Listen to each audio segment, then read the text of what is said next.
So, ito yung balot. 16-day-old. Yung 18 or 20. Basta 18 pesos or 20 pesos ang isa. Mas mura yung benta ng balot pag diretso ka sa nagbebenta. Ayan.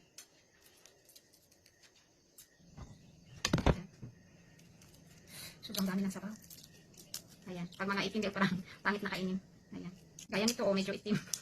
Itim namin. Ayan, may sisiw na siya. May parang kadiri na kainin. Ang ating balot. Sinamak. Ang ingredients ay fermented, 100% fermented, pure coconut nectar, tuba, fresh ginger, garlic, fresh galangal roots, and fresh chili. So, may sili siya. Tuba or made of coconut nectar. Ayan, tuba. Lagyan natin. Parang marami. Ayan. Tingnan mo yung duck. Kawawa siya. Ayaw kong kainin. Sorry. Ayan. Tikman natin to.